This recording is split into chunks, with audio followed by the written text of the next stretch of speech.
para as pessoas. Eu tenho que encaminhar o do seu canal, né? Isso. Do nosso canal. Do nosso canal. Boa noite, Cíntia. Boa noite, tudo bem? Vamos Vou direitar aqui, pronto. A transmissão também pelo Facebook. Boa noite a todos.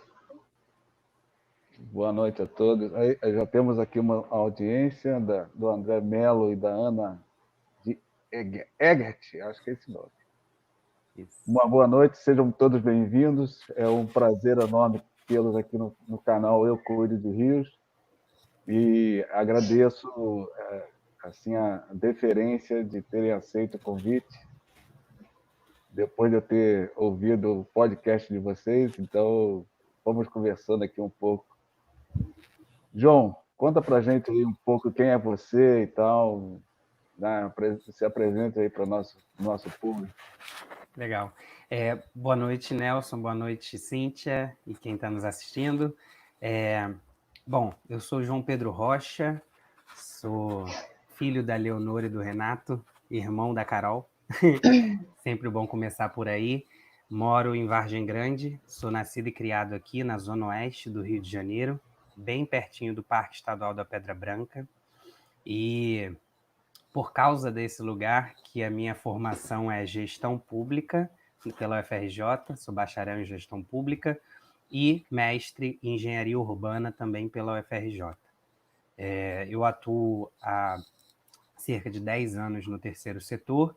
Hoje eu atuo numa ONG que promove mobilidade urbana e desenvolvimento urbano sustentável, que se chama IPDP Brasil. E, paralelamente, eu digo, a maior parte do meu tempo, eu fico com meus trabalhos sociais aqui do bairro. A gente, na Associação de Moradores, na Feira da Roça, que é a Feira dos Agricultores Locais, a gente criou um movimento que se chama Composta Vargem, que é a promoção da compostagem como política local, política pública local, e uma horta comunitária. Então, eu fico dividindo meu tempo como agricultor urbano, como técnico da área de mobilidade, e é isso, a gente vai seguindo. Muito bem. Então, vamos agora ver da Cíntia. Bom, boa noite ao Nelson, ao João, boa noite a todos que estão nos assistindo. Meu nome é Cíntia Souza, vou fazer o mesmo roteiro que o João fez, tá? Deixa eu ver se eu consigo lembrar tudo.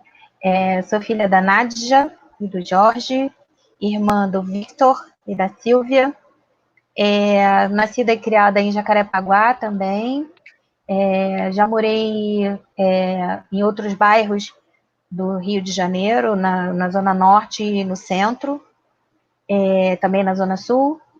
E eu também agora moro aqui perto do Parque da Pedra Branca, do outro lado do Parque da Pedra Branca, né? O João fica lá para o lado de Vargem Grande, eu fico para o lado da Taquara, bem perto. E eu fui criada em camping, né? Por que eu fui para a área de meio ambiente? Primeiro por ter muita natureza no meu entorno quando era criança, perto de casa, e também onde eu tinha lazer, que era no camping da Praia da Macumba, no Recreio. Então, quem é campista automaticamente já cuida do meio ambiente, né, de tudo, do entorno, mantém tudo arrumado, tudo limpo, não quebra galho de árvore à toa, não taca fogo no lixo, enfim, um monte de coisa, e todo mundo toma conta de todo mundo. Então, foi natural eu ir para a área de meio ambiente. Eu fiz graduação em gestão ambiental pelo Cefet do Rio de Janeiro, e depois eu fiz uma pós-graduação em gestão ambiental também na FUNCEFET, e por último eu fiz um MBA em gerenciamento de projetos. Eu atuo há 20 anos, um pouquinho mais, 22 anos já, 21 anos na área ambiental, no terceiro setor, trabalhei no terceiro setor, trabalhei no setor usuário, trabalhei no setor público, fui funcionária da FEMA, contratada, trabalhei na Agência Delegatária de Águas do Rio de Janeiro também, como costumo dizer, já rodei um pouquinho por aí, né, no meio ambiente. E, bom, o que eu faço, né? Eu presto consultoria nas áreas de sustentabilidade, responsabilidade socioambiental, inovação e empreendedorismo. É isso. Muito bem. Cíntia, você está aqui no canal da Rede Rios também, né? Que é o canal do WhatsApp. Você tem alguma ligação com o Comitê de Bacias hoje? Sim. Eu sou membro do Comitê da Baía de Guanabara, pela Eco Marapendi, a ONG, né? Que eu presto consultoria para essa ONG. E eu também sou membro do subcomitê de Bacia Hidrográfica da Baixada de Jacarepaguá, também representando a Eco Marapendi. Também atuo no Mosaico Carioca e no CONSEMAC, né, que é o Conselho Municipal de Meio Ambiente. Muito bem, muito bem. Você também, João Pedro, tem alguma... Eu também. Eu atuo no subcomitê da Baixada de Jacarepaguá pela Associação de Moradores de Vargem Grande. Então, eu sou a representação da associação desde o ano passado e também no Conselho do Parque Estadual da Pedra Branca. São 2 conselhos que eu tenho assento, né, que a gente tem assento pela Associação de Moradores, por a gente ter essa relação muito próxima com o Parque da Pedra Branca, uma atuação mais voltada para as questões ambientais. Então, nós somos representantes da sociedade civil nesses conselhos. Muito bem. Vocês têm uma aparência bastante jovem, né? Então, fica meio esquisito de perguntar essas coisas, mas vocês já passaram da etapa dos 29? Deixaram de... A Cíntia já, eu não. Eu já joguei logo, Cíntia. Já denunciei. Ô, Nelson, eu atuo há 21 anos na área ambiental. Você falou isso antes, Mas ela atua desde os 8 anos de idade. Ela tem 29 certinho. Não, porque na realidade, João Pedro, a gente fica aí peneirando, né, para trazer o jovem para atuar nessa frente de gestão de recursos hídricos, né? Então, temos, inclusive, no ENCOB, no Encontro Nacional de Comitês de Bacias Hidrográficas, o último passado, que foi em Foz do Iguaçu, nós tivemos uma oficina de jovens e foi criado a Rede Nacional de Fórum da Juventude na gestão de recursos hídricos. Por acaso, o grande mentor dessa coisa aí, atuante em Jacarepaguá, né? Isso. O Marco Santana é o grande mobilizador dessa frente. Né? E aí, as instituições, de uma forma geral, podem se filiar a essa rede nacional. Já temos uma série de entidades já, universidades e tal, comitês de bacias, está vinculado aí à rede nacional, daqui do Rio de Janeiro e de fora do país, fora do estado. Muito bem. Mas, então, vamos começar aqui falando dessa iniciativa de vocês de criar aí um podcast. Quem é que começa a falar? Pode falar, João. Tá, vamos lá. A gente criou a construção coletiva O Futuro que Queremos no início do ano, em janeiro, com o objetivo de incidir positivamente com pautas temáticas e setoriais e territoriais nas eleições de 2020. A gente queria construir um conjunto de demandas e reflexões da sociedade civil de assuntos que não são muito debatidos ou, enfim, não são debatidos pelo olhar da sociedade civil e também de territórios que também não estão muito em evidência, como exemplo a Zona Oeste. Então, como nós falamos da Zona Oeste, a gente achou importante trazer reflexões da Zona Oeste para esse debate. Então, o que basicamente a gente começou fazendo?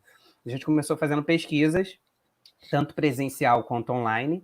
Então, a gente começou com a pesquisa O Futuro que Queremos para as Vargens, e aí lá em janeiro a gente teve em uma semana 466 respostas nessa pesquisa.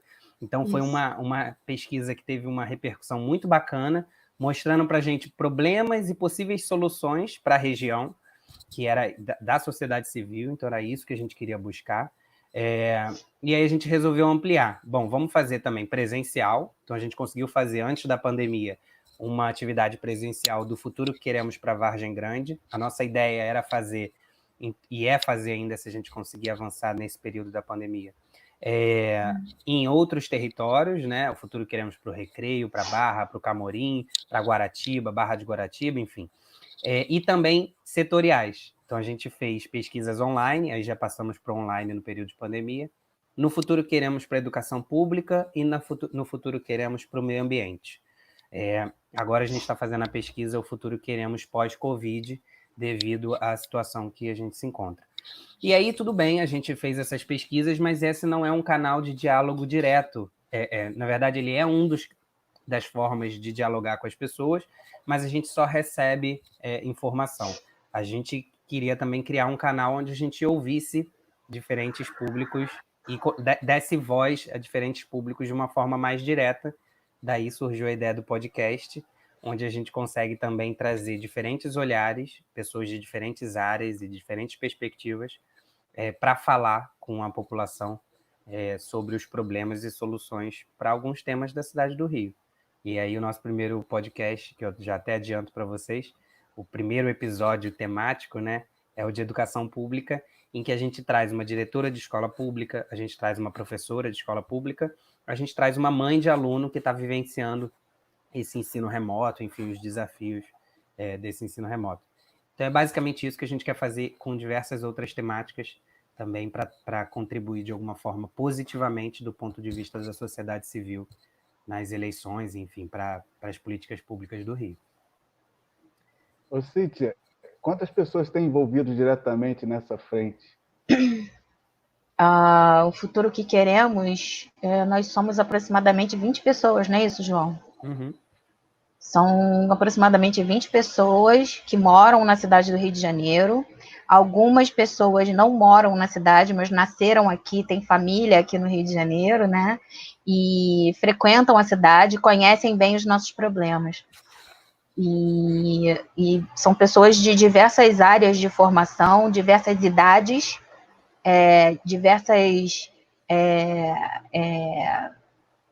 A gente trabalha de forma bem diversa, né? Resumindo, é uma construção coletiva, tem gente de tudo quanto é idade, tudo quanto é formação, tudo quanto é origem, todo mundo convergindo para o mesmo propósito, que é a gente construir melhores políticas públicas para as cidades do Rio de Janeiro, né? Para a gente tentar resolver os problemas que a nossa cidade tem atualmente. João Pedro, como é que outras pessoas que possam se interessar pelo tema podem participar disso? Então, a gente, além das pesquisas que a gente faz, né, agora a gente está com essa pesquisa aberta do Futuro Queremos pós-Covid, a gente tem um canal no Instagram, né, uma página no Instagram, que é um espaço que a gente também dissemina os resultados da pesquisa, dessas pesquisas que a gente já realizou, e também chama para outras reflexões de dados políticos, de dados agora sobre a Covid, enfim. A gente começou o canal há pouco tempo, mas é interessante como as pessoas já começam a dialogar nas mensagens, nos comentários, enfim. E aí vamos ter também o podcast, que está seguindo agora. A gente vai ter um canal direto onde as pessoas vão poder também enviar qual o futuro que elas querem para a cidade do Rio de Janeiro. Então, se quem está ouvindo, quem está assistindo a gente, se quiser enviar qual o futuro que você espera para a cidade do Rio de Janeiro, e aí você pode escolher a temática que você se sente mais confortável, pode falar mais abertamente. A gente tem um e-mail que a gente criou, que é o futuroqueremosrj@gmail.com, que as pessoas podem enviar. Então, basicamente essas formas que a gente criou para tentar dialogar mais com as pessoas e ir construindo junto. Muito bem. Na realidade, o nosso canal tem uma penetração nacional, né? Então, isso devido à minha atuação no Fórum Nacional de Comitês de Bacias e as inúmeras interações que tive aí, criando a Rede Rios no WhatsApp, né, o grupo do WhatsApp, e também sendo um dos idealizadores, uma das pessoas que trabalhou e que difundiu muito a rede do WhatsApp CBH Brasil. Então, a gente mantém um contato de troca de informações grande com o público do Rio de Janeiro e do país nessas frentes, mas também a gente começou, assim, no primeiro momento, criando uma série de fanpages e tal, para agregar as pessoas. E aí, de repente, veio essa lógica aqui de fazer essas lives, que também isso aqui está ganhando uma dimensão grande.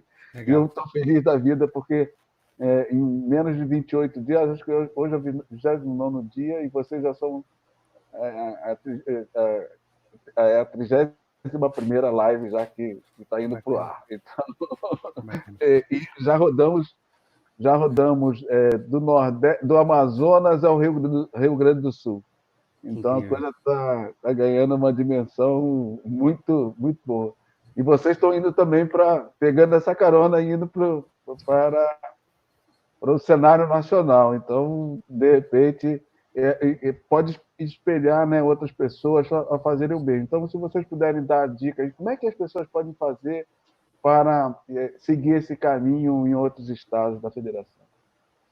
Cara, Nelson, só um comentário quando você falou que a gente está em rede nacional e, enfim, internacional também, porque o YouTube atinge lugares que a gente não imagina. A gente começou a questionar isso quando a gente fez o Futuro que Queremos para a cidade do Rio de Janeiro, né? E criar um podcast, você não limita a cidade do Rio de Janeiro. Então, o que a gente pensou o modelo que a gente está criando de construção coletiva, ele pode ser replicado facilmente para qualquer outra cidade, qualquer outro território. A gente também não tem esse apego, né, Cíntia, pela metodologia e pelo processo. A gente vai compartilhando. Então, quem quiser também entrar em contato com a gente para reproduzir a ideia, fiquem à vontade. Nosso canal é público, nossa metodologia é pública. A gente quer que muito mais gente se engaje, se una para trabalhar pela melhoria dos territórios que habitam, né, que transitam. A gente quer mais. Isso é importante, né? Os nossos dados são públicos. Todas as pesquisas que a gente faz, a ideia é que a gente compartilhe no relatório final os dados públicos consolidados. Então, as pessoas podem ter acesso e fazer as análises, enfim. Se alguém está fazendo uma dissertação, um trabalho universitário que queira usar os dados, também não tem problema nenhum. Eles podem ser utilizados. A gente diz que a gente faz, né, no Instagram alguma análise, a gente compartilha de uma forma que tem o nosso olhar. Mas, como o dado é público, a pessoa que pegar o dado, ela pode também se espelhar e fazer outras reflexões. Muito interessante. O que chamou mais atenção nessas primeiras pesquisas que vocês fizeram? O que é que, assim, isso aqui saltou os olhos? Fala aí, Cíntia. Aí eu puxo a sardinha para o nosso lado, Nelson, porque a gente é da área do saneamento, né? Dos recursos hídricos. A maior reclamação que a gente percebeu na pesquisa de meio ambiente, que a gente já está na do meio ambiente, né? Ainda não divulgamos os resultados completamente, mas o que a gente percebe é que 2/3, né, João? 2/3 das pessoas apontaram o saneamento da cidade como sendo o maior problema da cidade do Rio de Janeiro. E saneamento tem muitas pessoas, é importante destacar, e é bom que o seu canal tenha a abrangência que tem, né? Saneamento não é só esgoto. Tem muita gente que acha que saneamento é esgoto. Saneamento envolve abastecimento de água potável, coleta e tratamento de esgoto, envolve também coleta e destinação final de resíduos sólidos e também drenagem de águas pluviais. Então, a cidade do Rio de Janeiro, ela sofre com todos esses problemas e muitos deles coordenados, né? A grande maioria está ali nos mesmos lugares, acontecendo juntos. E aí, o que a gente pensa da importância das pessoas participarem dos coletivos municipais, no nosso caso, né, que tratam dessas questões, que tratam de meio ambiente e questões de saneamento. Por exemplo, subcomitês de bacias hidrográficas, comitê de bacia hidrográfica, no nosso caso aqui, comitê de bacia hidrográfica da Baía de Guanabara. Mas também temos o comitê de bacia hidrográfica do Guandu, né? Que é muito importante, que você é membro de lá também, né, Nelson?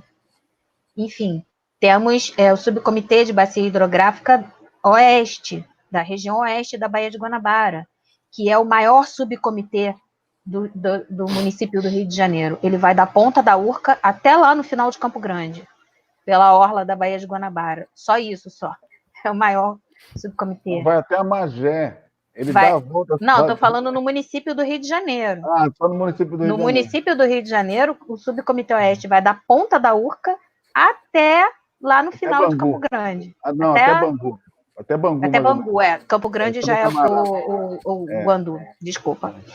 Então, assim, a gente tem o subcomitê de Baixada de Jacarepaguá, e é importante dizer que a maior parte da população do município do Rio de Janeiro mora nessas regiões do subcomitê da Baixada de Jacarepaguá e no subcomitê oeste.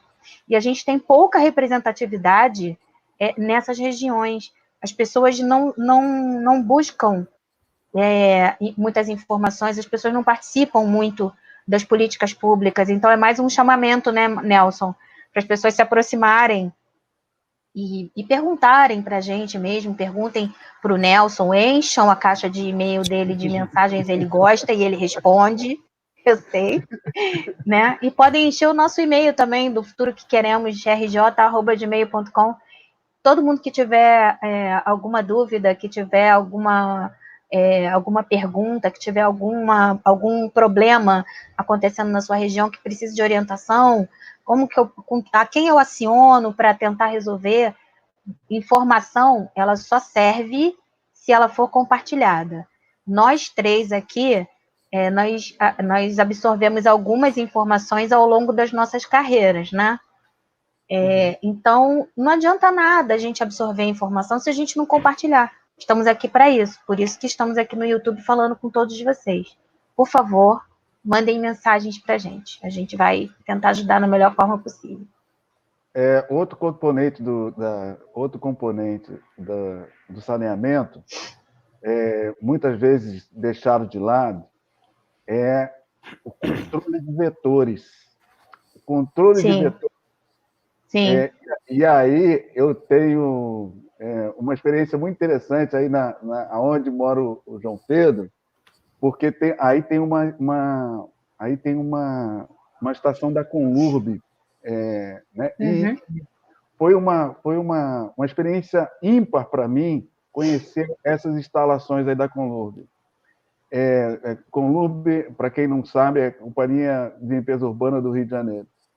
E aí eles têm um laboratório de controle de vetores incrível, onde eu vi lá eles fazendo criações de ratos, criação de mosquito Aedes aegypti, foi muito rico, e é uma pena, muito desse material era publicado no site da Conlurb, quando ele era aberto. E aí, no governo Eduardo Paes, ele centralizou tudo no 147 e derrubou a biblioteca, né? A disponibilidade de acesso à informação que a Conlurb disponibilizava. Foi uma coisa interessante conhecer esse laboratório aí, por exemplo, nesse tempo de pandemia, porque, por exemplo, um hospital vai comprar um papel para as pessoas enxugarem a mão. Quem é que faz o controle da qualidade desse papel? Era esse laboratório. O controle de papel higiênico era esse laboratório. Aliás, uma curiosidade. Vocês sabem por que tinha papel higiênico rosa? Não. Tem ideia, não? Nem ideia. Nenhuma. Porque isso também está deixando de ser moda. Antigamente se usava muito talão de cheque. e muito talão de cheque, o talão de cheque Eram rosa. eram rosas. Era papel Reciclado. Reciclado. Então, Caramba. Nossa, e tinha os corantes. Gente, será que era Então, Parou de tóxico? existir. eu aprendi isso aí nesse laboratório da Conlurb, né? Nossa. Então, as pessoas estavam aqui, estão participando, estão compartilhando essas ideias.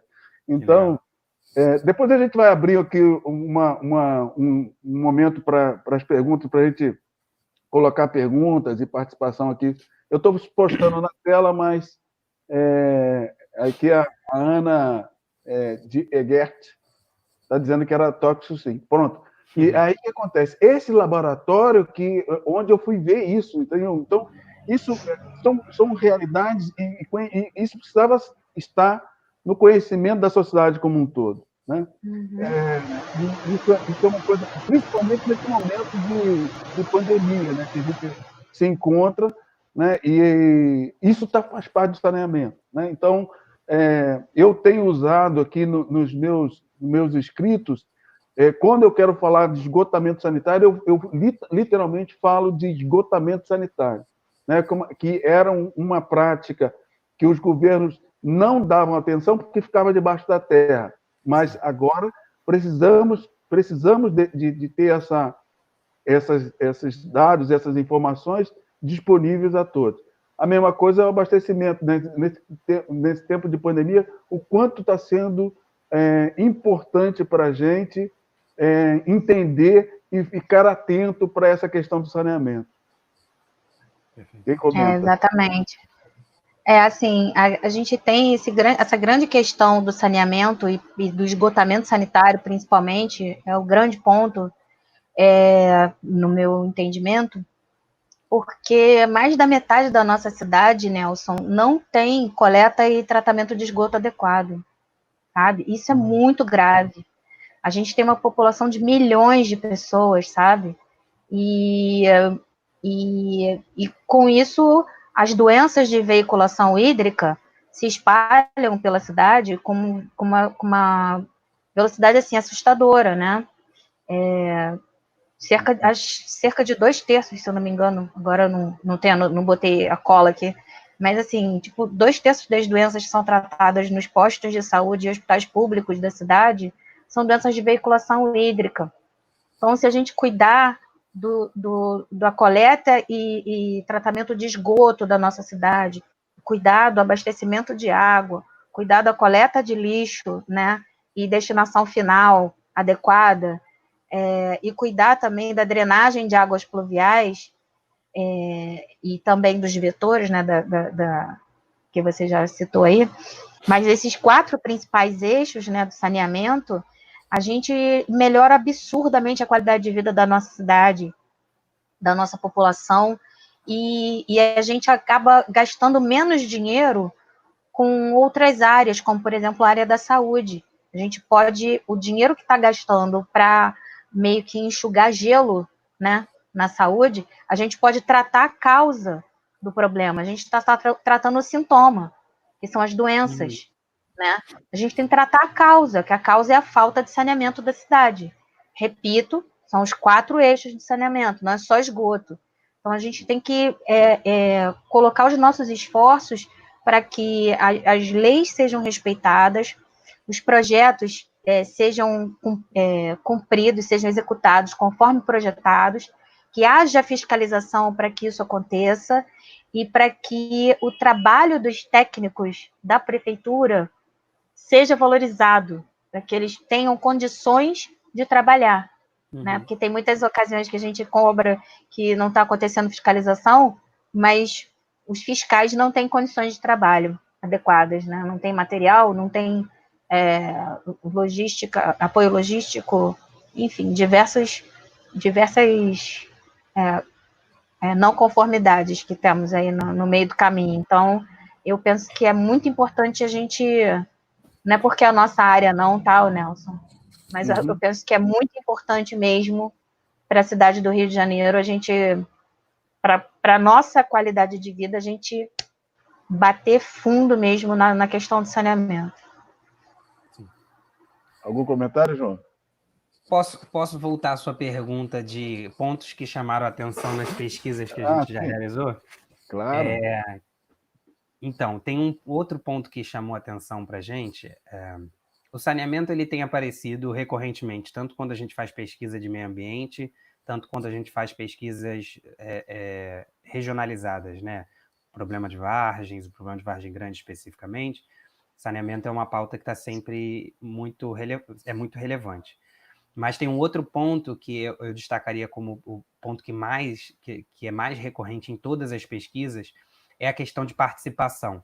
As pessoas elas reclamam muito da falta de espaço de participação, não só nos processos de elaboração de políticas públicas, mas também de monitoramento, acompanhamento, execução.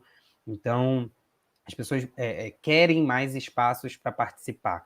E quando a gente fala do conselho, enfim, seja ele de meio ambiente, seja ele de segurança, seja ele de educação, a gente está mostrando para as pessoas que têm esses espaços, mas que também não são suficientes. A gente precisa de outros espaços e outros projetos que consigam fazer com que as pessoas participem mais e se sintam representadas, né?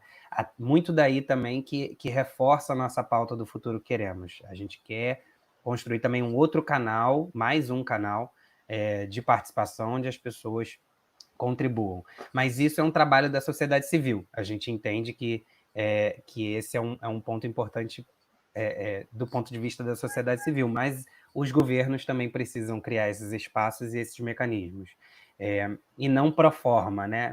Não deve ser um espaço apenas de escuta, ele tem que ser um espaço de interlocução, um espaço de troca, um espaço que no subcomitê a gente até acaba tendo esses espaços, né? Mas as outras temáticas nem tanto. Então, a gente acaba vendo isso bastante. Na pesquisa de meio ambiente, só para te dar como exemplo, quando a gente pergunta os problemas da cidade do Rio de Janeiro, 92% das pessoas destacam que a falta de participação em conselhos relacionados à temática de meio ambiente é um problema para a cidade, para o meio ambiente, né? É um problema para o meio ambiente e para a cidade do Rio de Janeiro. Então, as pessoas reconhecem que falta participação e que é necessário. Muito interessante.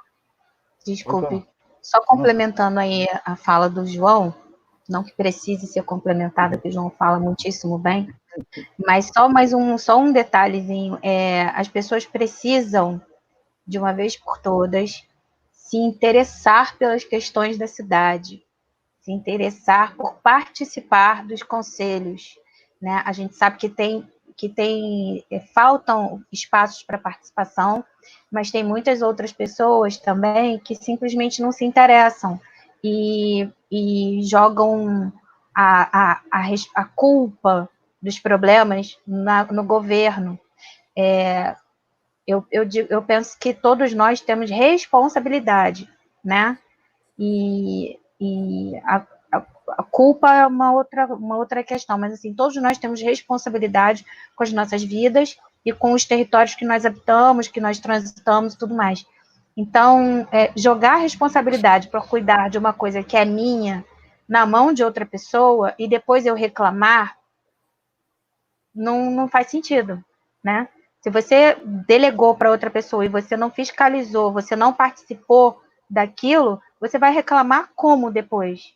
Não tem nem ponto de partida, né? Então a gente tem que se interessar, a gente sempre fala disso, buscar estimular as pessoas a participarem dos coletivos, buscarem os coletivos, os espaços de diálogo dentro da cidade, né?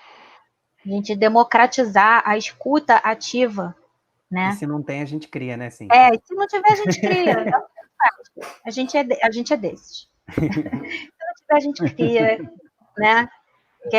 Mas é isso, é a gente não ficar esperando que outra pessoa, que o governo, né? Que muitas pessoas falam isso, a gente não ficar esperando que outros façam por nós o que a gente precisa que seja feito, o que a gente está vendo na ponta que precisa ser feito.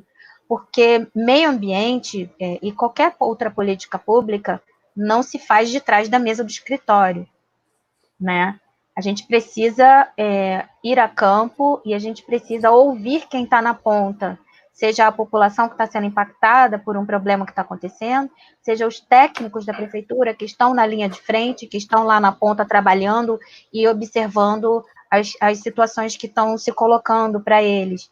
Então, eu acho muito importante que as pessoas, que têm que ter os espaços sim, mas que as pessoas também têm que ter interesse em participar desses espaços de diálogo e de troca de saberes, né?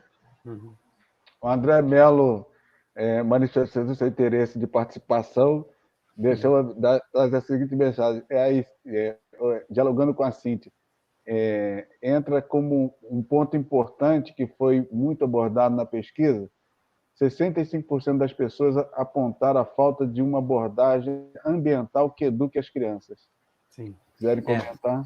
É um ponto que na nossa pesquisa também chamou bastante atenção. O André faz parte da nossa construção e a gente viu que a educação ambiental ela é um ponto também bastante relevante, né?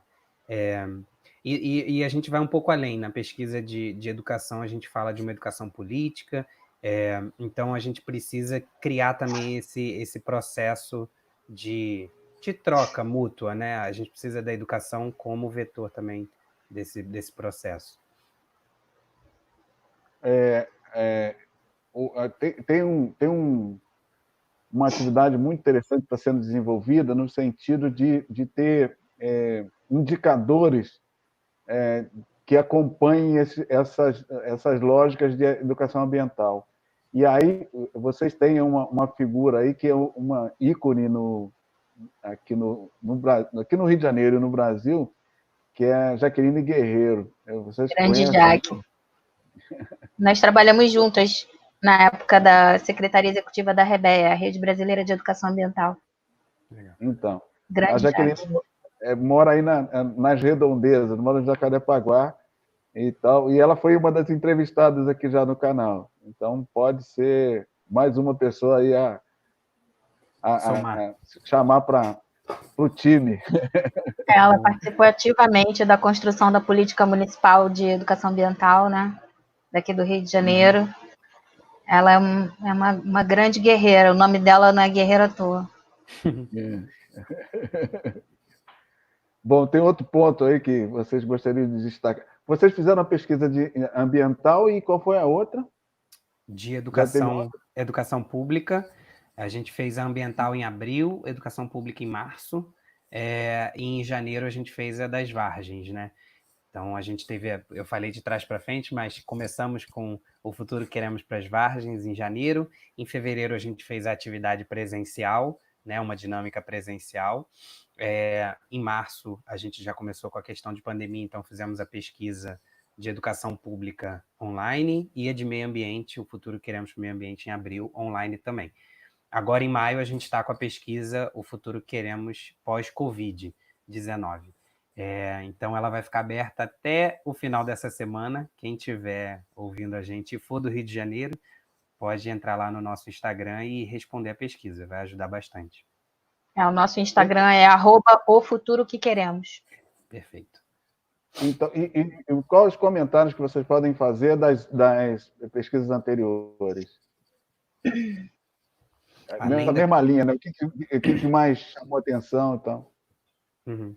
Tem um outro ponto que a gente traz na pesquisa. No final de todas as pesquisas, a gente tenta trazer uma reflexão política também, né, sobre representatividade. Então, a gente sempre pergunta, primeiro, uma pergunta bem simples, que é: se você fosse prefeito da cidade, qual a primeira coisa que você faria?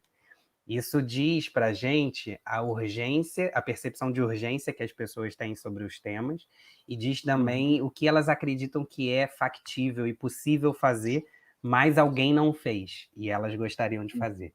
Então, na pesquisa de educação, se destaca muito a questão de valorização do profissional. E aí, quando a gente fala de valorização, as pessoas sempre ligam, e eu também sempre liguei, a uma questão salarial, uma questão financeira. isso aparece também, mas não aparece tão destacado quanto valorização na gestão, valorização na participação de criação de metodologias, de dinâmica de aula, valorização dos pais dos alunos. Então, isso é um ponto muito interessante que apareceu na pesquisa de educação. A de meio ambiente, a Cíntia já adiantou, que é a questão de saneamento. A gente pergunta muito na pesquisa sobre os parques, sobre ocupação dos espaços públicos, educação ambiental, mas as pessoas sempre voltam para a questão de saneamento básico. E também um outro ponto que é a ocupação irregular. São 2 pontos que se destacam na pesquisa. E aí, fechando a questão de percepção política, depois da pergunta de o que você faria se fosse prefeito, tem uma pergunta de representatividade que o vereador que você votou na última eleição, ele tratou sobre esse tema que a gente está perguntando? Então, ele tratou sobre Vargens, ele tratou sobre educação, ele fez algo positivo do meio ambiente? E aí, a grande maioria das pessoas, né, em todas as pesquisas, mais de 50% responderam que não, que a pessoa que ela votou não tratou sobre os temas que ela tem interesse, né, sobre aquele tema específico. E aí, logo em seguida, a gente pergunta se a pessoa votaria nela de novo, e a pessoa diz que não votaria. Então, a gente vê aí uma falta também de representatividade sobre temas que as pessoas acham que são importantes para elas. Então, que é muito sintomático, né, da nossa situação atual do país. As pessoas, elas votam numa pessoa, mas depois de 4 anos, né, que a gente passou agora, elas não se sentem representadas. Inclusive, ao longo das pesquisas, né, Cíntia, a gente teve que incluir um tema que é uma opção que é não lembro em quem votei. Porque lá no campo de observações, as pessoas colocavam assim, porque a gente sempre deixa um campo de observação, né? As pessoas falavam, olha, eu não respondi aquela pergunta porque eu não lembro em quem eu votei. E aí, na pesquisa de meio ambiente, esse número é quase 10% das pessoas, dos respondentes. Então, também é muito importante essa questão de ser representado e aí você lembrar em quem você votou, né? Enfim.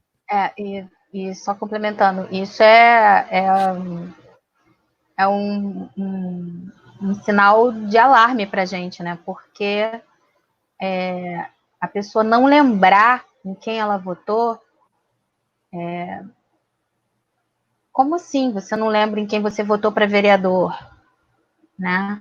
Que é quem vai te representar no município para fazer a construção das políticas públicas na casa do povo. A gente ficou bem assustado com isso, né, João? Uhum. Tem até, gente, vamos ter que colocar uma outra questão no formulário, vamos ter que mudar tudo. Isso foi logo na primeira pesquisa, que a gente recebeu aí centenas de respostas, e logo nos resultados das primeiras pesquisas, a gente já foi vendo que muita gente não lembrava. Aí a gente até cogitou, poxa, vamos botar a pergunta agora? Não dá para botar agora, que já teve muita gente que respondeu, então vamos botar na próxima. E aí a gente já começou as outras com essa opção, mas é alarmante isso. É uma coisa interessante que vocês estão fazendo essas pesquisas virtuais para um público qualificado, né? Que não é todos que têm acesso à internet, e o público do Instagram é muito qualificado, muito qualificado. Bom, e aí vocês estavam falando, antes de você fazer a intervenção, dizendo da necessidade de colocar essa pesquisa, essa opção, eu já estava aqui já me preparando para perguntar aí, mas fiquei surpreso que o índice é abaixo, na pesquisa de vocês está abaixo do que eu imaginava, né? Pelo menos do que eu imaginava. A gente tenta, de certa forma, quando o nosso público, a gente pergunta também as características das pessoas, inclusive raça, renda, para entender quem é o público que está respondendo a nossa pesquisa, né? Da onde a pessoa está respondendo, e a gente vê que tem uma participação bem diversa de pessoas de diferentes rendas, então isso já traz para a gente também uma perspectiva interessante, porque a gente compartilha a pesquisa por WhatsApp, a gente compartilha, enfim, dissemina por WhatsApp, dissemina pelo Instagram, então a gente tem aí alguns canais também que diversificam um pouco. E a gente tenta fazer da maneira mais didática possível, né? Não acrescenta termos complexos, a gente tenta dialogar de uma forma muito acessível.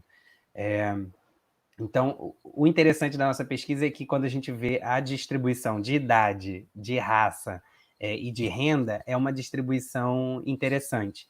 Ela não, claro que ela não se assemelha à distribuição do IBGE, que é a distribuição do Brasil, mas ela tem ali uma representatividade interessante.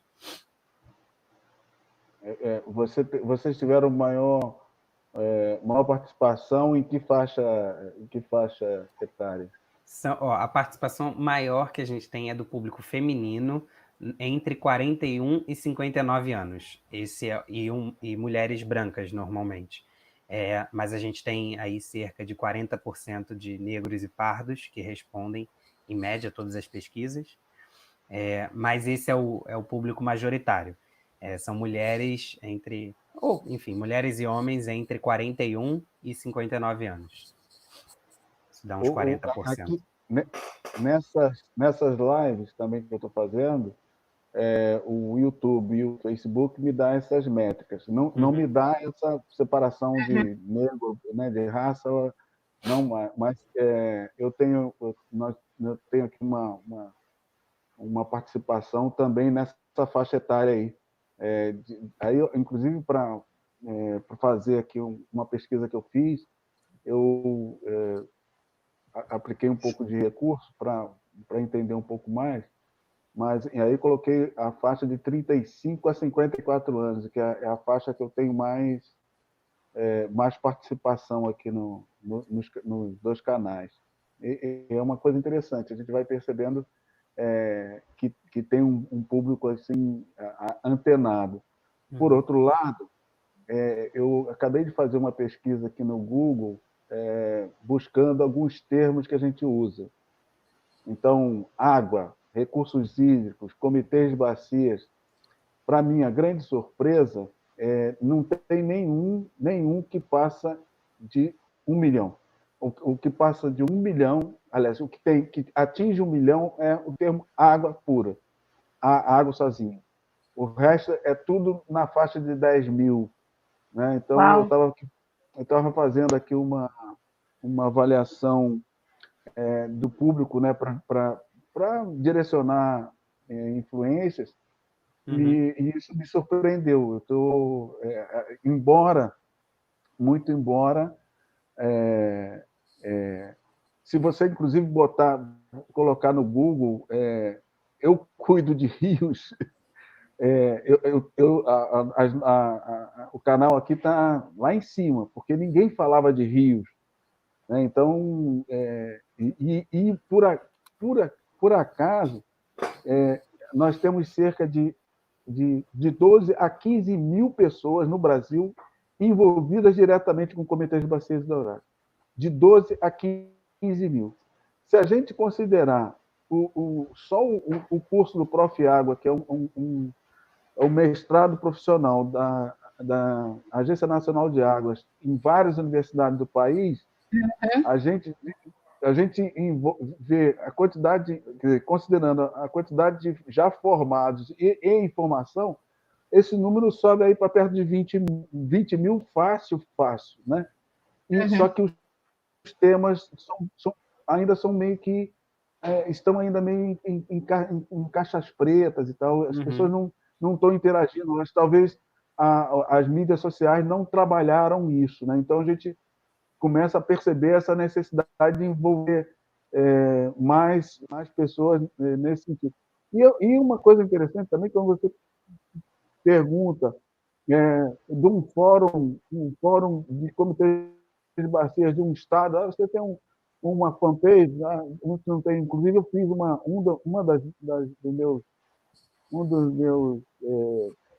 dos meus vídeos foi ensinando a fazer uma fanpage, propriamente do Fórum Baiano de Comitês de Bacias Hidrográficas, mostrando como é fácil, mas as pessoas não lidaram com isso. No outro dia eu estava perguntando à minha esposa, que comprou um celular bastante avançado, aí eu perguntei assim, quantas desses recursos você usa? Então, são pouquíssimos, as pessoas não têm não está ainda muito ligado com isso, mas a gente precisa. O Itaú está fazendo propaganda aí, dizendo assim, as senhoras lá dizendo, não, eu estou aqui, né? Então a gente precisa vencer essa barreira e começar a trabalhar essas lógicas, né? Para trazer esse assunto para a sociedade como um todo. Nelson, você traz um ponto que eu acho que é muito interessante, que é a gente tem temas extremamente necessários e caros para a sociedade, mas que eles não estão em voga. E aí, quando a gente, nas nossas discussões, né, da construção do futuro que queremos, a gente quer destacar esses pontos.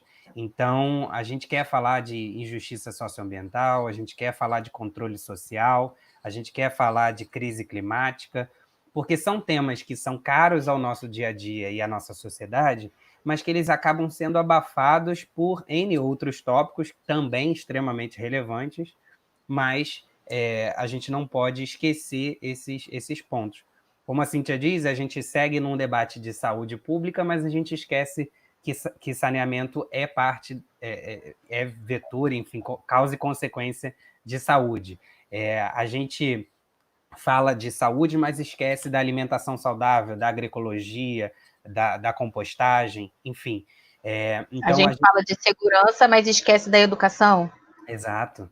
Então a gente acaba querendo trazer também esses pontos, e a gente tenta trazer de uma forma muito, muito tranquila, para as pessoas também entenderem que aqueles temas fazem parte do dia a dia delas, né? Então acho que esse ponto que você trouxe é extremamente relevante por causa disso. A gente precisa dar voz a temas que são necessários a gente. A gente tem que fazer essa diferença aí. Cabe a nós. Cabe a nós. E eu estou feliz da vida porque a pandemia me deu acesso a isso, né? Talvez se não fosse a pandemia, eu ia procrastinar. E aí, por incrível que possa parecer, a pandemia me fez ter acesso a determinadas práticas. Por exemplo, eu hoje acordo todo dia às 5h30 da manhã. Né? O meu relógio desperta às 5h30 da manhã. Então, passei a meditar, passei a fazer, até mergulhar o rosto e os pés na água gelada, eu estou fazendo, porque diz que baixa baixa as energias, né? Então, estou fazendo isso todo cortisol vai lá dia. embaixo. Hã? Cortisol vai lá embaixo. Então, o Renato Rocha está falando aqui, vamos ver o que ele está falando aqui. Nelson, já tentei buscar parceria técnica para acompanhamento setorial do nível de poluição de um rio aqui em Vargem Grande e fiquei só na promessa, infelizmente. Na realidade, a gente tem uma certa dificuldade com dados, principalmente quem vai para a academia e vai estudar, percebe essas coisas. Mas voltando aqui às mudanças. Então, isso que eu quero tratar, por exemplo, na live que a gente vai fazer na sexta-feira de congressamento, porque eu atingi, nos 2 canais, mais de 200 pessoas que assinaram lá. Opa, quero seguir esse canal. Então, atingi 200, eu falei, caramba, fiquei feliz. Vamos fazer uma live, vamos fazer um encontro de congressamento e eu quero ver se eu streamo essa história, que stream é fazer a conexão da live com a transmissão ao vivo, né? Então, amanhã eu vou fazer um teste aqui para ver se funciona. Mas se não funcionar, pelo menos a gente vai ter o vídeo, porque aí pelo menos eu vou gravar para subir para o canal essas trocas. Porque eu acho que esse momento é um momento muito difícil para nós. Né? Hoje, por exemplo, a gente recebeu a comunicação de um grande líder da gestão hídrica do estado do Maranhão, que veio a falecer, tendo em vista a Covid-19, o José Filho. Fica aqui essa live em homenagem a ele, do Conselho Estadual de Recursos Hídricos do Maranhão. A gente está tendo muitas perdas, mas também a gente está tendo a oportunidade de também agregar uma série de valores aí que a gente precisa fazer valer para a construção coletiva que a gente quer, para o futuro que a gente quer. É isso aí.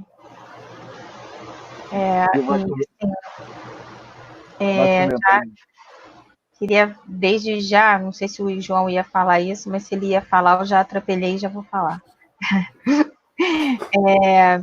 Como a gente já falou, né, no nosso podcast tem diversos temas, né, que a gente está fazendo. E eu já queria deixar o convite aqui para você, Nelson, participar do nosso podcast do tema meio ambiente e sustentabilidade, de uma forma geral, não só meio ambiente, né? E aí a gente depois se fala offline. Offline não, tem que ser online, né? Tem que ser online por enquanto.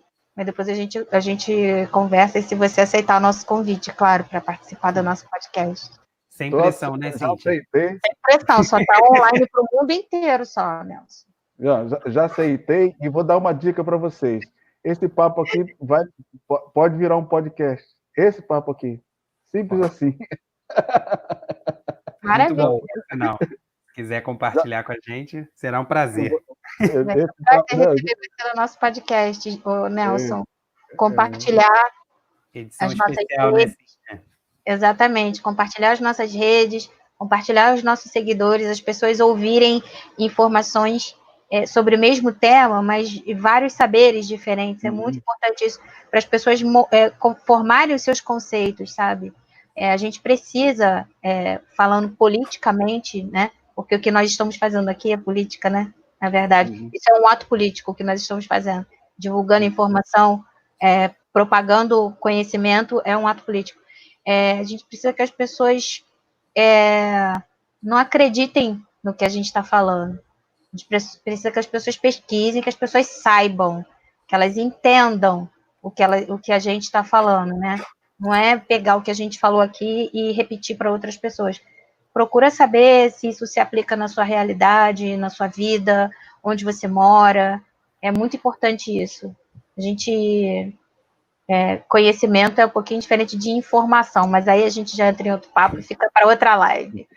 Cíntia, deixa eu só fazer um parênteses que também, quando a gente fala de conhecimento, e a gente discute isso bastante no Futuro que Queremos, é que o conhecimento ele não é só o conhecimento técnico, ele é o conhecimento social e ele é principalmente conhecimento tradicional. Então, aqui, por exemplo, na região das Vargens, a gente tem o quilombo. Então, a gente tem as nossas tradicionalidades, a gente tem os nossos aprendizados, e a gente precisa considerar isso também quando a gente está dialogando uma construção de política pública local. Então, muito da nossa pesquisa, a gente tenta considerar também esses saberes diversos. A gente tenta não fazer todas perguntas fechadas, elas são algumas perguntas abertas para que as pessoas compartilhem realmente aquilo que elas querem e não só o que veio de ideia da cabeça da Cíntia, do João, do André, da Tati, enfim, que estão aqui assistindo, mas a gente consiga abarcar, assim, de certa forma, outros conhecimentos. Então fica aí também essa observação. Tem muita sabedoria, né, nesses povos tradicionais. Muita sabedoria. Muita mesmo. E a gente tem que ouvir. Ouvir. Calar, ouvir, absorver, refletir, e aí a gente compartilha. Olha, essa live está muito boa, a gente chegou a 1 hora de papo. Papo gostoso já. Que bom. Foi a que eu mais tive participação até hoje de pessoas ao vivo. Aliás, eu quero abrir aqui para quem quiser fazer alguma pergunta, porque senão a gente já vai caminhando para o encerramento. Uau, mas, que bom! Se alguém quiser fazer uma pergunta, é só escrever a pergunta aí que a gente aproveita aqui e já coloca no ar. Então, foi a que mais teve participação e eu acho que vai bombar, porque vocês são pessoas assim que tem chama muita gente aí para a conversa, né? Legal, que bom. Eu fico feliz, sempre fico feliz com muita participação. Não é fácil, as pessoas têm que entender que realmente participação, construir processos participativos de real escuta, né, não é fácil. O Nelson ter aí uma caixinha de comentários onde as pessoas podem falar o que quiser, a hora que quiser, não é fácil. Então, a gente também recebe perguntas das mais diversas. Até agora, acho que a gente não recebeu nenhuma crítica, mas estamos também abertos sempre a críticas. Mas é um processo que é difícil. As pessoas precisam entender que participar também não é algo tão simples, né? Mas que é fundamental para o nosso dia a dia e para uma construção de cidade e de futuro que realmente espelhe aqueles nossos desejos. Obviamente que nem todos os nossos desejos são desejos coletivos e possíveis, né, de serem disseminados para todo mundo. Mas a gente precisa desse diálogo, né, para construir esse processo. Como eu costumo dizer, é democracia que chama, né? Isso daí. É democracia que chama. Ainda não tem nome. Ainda é. E assim será. Isso aí. É o que Permaneceremos. pretendemos que continue sendo e melhor. O que deve ser. Assim é.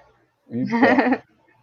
Bom, vamos então, já que não apareceu nenhuma pergunta, vamos. O pessoal estava fazendo comentários e agora. Vamos para as considerações finais aí. Quem começa? Cíntia. Cíntia? Então tá. Eu gostaria de agradecer muito, muito, muito mesmo ao Nelson pelo convite da gente participar aqui do canal Eu Cuido de Rios. Nós somos parceiros lá no Comitê da Baía de Guanabara, como ele já falou, né? Já estou lá no comitê desde 2012, no Comitê da Baía de Guanabara, 2012, 2013, não sei. Agradecer a nossa participação, a oportunidade da gente divulgar o nosso projeto aqui, a nossa construção coletiva, e pedir para todos que, se puderem, se tiverem interesse de acompanharem a nossa construção coletiva, nos seguirem, que nos sigam lá no Instagram, no @ofuturoquequeremos, que ouçam o nosso podcast, que está disponível lá no nosso Instagram também. Se tiverem alguma sugestão de tema para postagens no Instagram, para a gente construir no nosso podcast, através de falas, de participações de diversas pessoas, de diversos saberes. O e-mail é ofuturoquequeremos@gmail.com, e nos colocar à disposição aí para trocas de saberes com outras pessoas que queiram também nos convidar. E quem quiser participar do nosso podcast também entra em contato com a gente, que a gente se organizar direitinho, todo mundo troca, todo mundo participa e a gente constrói um montão de coisas juntos. É isso, muito obrigada a todos. É isso. Obrigado, Cíntia, obrigado, Nelson. Para mim é um prazer imenso estar aqui conversando com vocês e falando para um monte de gente que a gente não consegue ver, mas consegue perceber que está aí dialogando com a gente. Essa é a nossa primeira live em parceria com outro canal, então muito obrigado, Nelson, é muito bacana. Estamos abertos a outros convites também, como a Cíntia disse, né? Aproveitar, né, Cíntia? Claro. E dizer, eu acho que vale dizer sempre que as pessoas devem participar, devem buscar formas de participação que sejam reais. Eu acho que a gente precisa acreditar na construção coletiva, a gente não pode desanimar desse processo. Se os problemas que a gente está vivendo hoje, para solucionar, só existe uma forma. A gente só sai dessa coletivamente. Não tem salvador, não tem solução única, a gente precisa construir isso junto. Então, é isso que o Futuro Queremos se propõe, é isso que eu, a Cíntia e muitos outros estamos tentando fazer. Nós somos só uma pontinha desse multiverso, então é isso, gente. Façam também em cada espaço de vocês com que essa construção seja cada vez maior. Obrigado, Nelson. É isso aí. Só última coisa, a gente sempre ter na nossa cabecinha, mas eu não vou fazer isso, eu não vou participar do coletivo, porque não adianta, eu não vou falar com o pessoal do meu bairro para a gente organizar coleta seletiva para destinar o resíduo para os catadores da cooperativa próxima, eu não vou fazer isso porque não adianta. Pessoal, numa boa, uma sábia mentora da minha carreira na área ambiental, que o Nelson conhece e respeita muito, ele sabe de quem eu estou falando.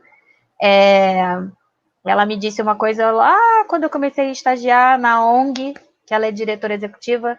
Ela falou uma coisa que eu levo para minha vida, para tudo. O que não adianta é pensar que não adianta. Então, você acha que vai dar certo? Você tem mais gente para trabalhar? Vamos embora. Vamos juntos. É isso. É isso. Bom, quero agradecer a vocês dois muito, muito, muito por participar disso aqui. Eu Gratidão.